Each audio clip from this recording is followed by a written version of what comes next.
এই পবিত্র ঘরের দায়িত্ব আমাদের মুরব্বীরা পাওয়ার সুযোগ পেয়েছে, ছিল মানে ঠিক না? তো আমাদেরও ভবিষ্যতে ভালো ভালো কিছু দায়িত্ব আমাদের দায়িত্ব রাখার দরকার আছে না নাই? এই দায়িত্বগুলো রাখতে হলে আমাদের কি করতে হবে? কোরআন হাদিস এর জীবন সুন্দরভাবে পরিচালনা করে নিজেকে এগিয়ে নিয়ে যেতে হবে। ছেলে বলেন না সুবহানাল্লাহ। এই জিনিসগুলো জানতে হলে আমাদের কোরআনিক জীবন সুন্দরভাবে গঠন করতে হবে। এই গঠনটা এমনি এমনি আসবে না। আল্লাহ বলেন তুমি দুনিয়ার মহব্বতকে এক পাশে রাখো। আল্লাহ বলে নাই যে তুমি দুনিয়ার জন্য আখিরাতকে ভুলে যাও। আল্লাহ বলেন দুনিয়াও রাখো, আখিরাতও রাখো।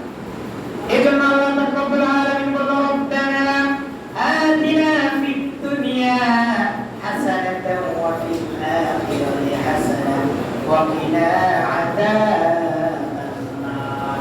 আমি আল্লাহ পাক রব্বুল আলামিন যদি তোমরা পেতে চাও,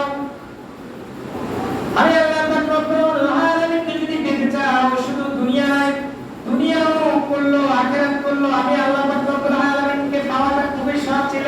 সুবহানাল্লাহ। হ্যাঁ, দুনিয়া পেতে যায় আখিরাত ভুলে গেলাম, তাহলে আল্লাহকে পাওয়া যাবে না। আল্লাহ বলে নাই শুধু আখিরাত বলে নাই। আল্লাহ বলে দুনিয়াও করো আখিরাত। আমি আল্লাহ তোমাকে দুনিয়াও দিব আখিরাত।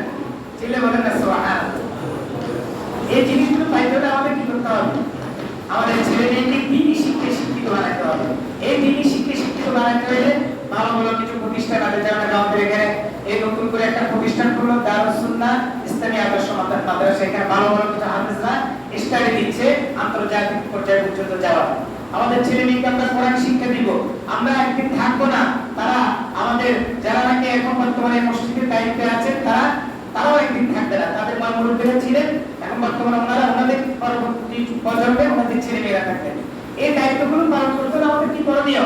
আমাদের কোরআন শিক্ষায় জীবনকে সুন্দরভাবে রাখিয়ে সামনে দিয়ে অগ্রসর করতে হবে। ছেলে বলে ঠিক কিনা? এই ভালোবাসাগুলো পাইতে হলে আমাদের কি করতে হবে?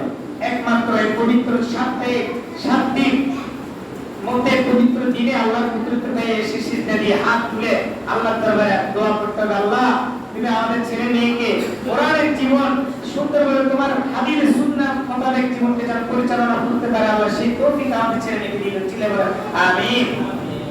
এই দুনিয়া বড় ধোঁকা। এই দুনিয়া আমাদেরকে থাকতে দিবে না। যতই স্বপ্ন দেখি বাড়ি ঘর থেকে যাবে, পকেটের টাকা পকেটে থেকে যাবে, সামান্য একটা দামি একটা মোবাইল আমাদের পকেটে থেকে যাবে। ভালোবাসাটা হলো আমল, নবীর সুন্নাহ, ওলি আল্লাহকে ভালোবাসা। আজকে এই পবিত্র দিন অনেক সুন্দর সুন্দর আমার মুরব্বীরা সুন্দর সুন্দর জামা পরে আল্লাহর নবীর সুন্নাহ পালন করার উদ্দেশ্যে আল্লাহর কুদরত বাইশ দেওয়ার জন্য এখানে আমরা চলে আসছি, ঠিক না? একমাত্র কিসের? জান্নাত পাওয়ার আশায়। আমার মা বাবারা কবরে শুয়ে আছে, সেই মা বাবার নাজাতের আশায় আমরা এখানে আসছি, ঠিক না? নাকি অন্য কোনো আশা? সকল আশা মিথ্যা হয়ে যাবে। একমাত্র আশা ভালোবাসা থাকবে আল্লাহ রহমত।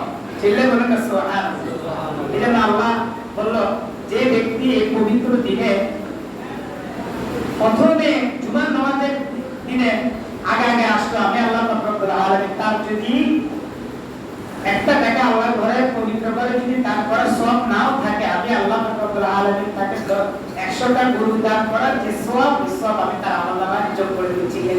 সুবহানাল্লাহ।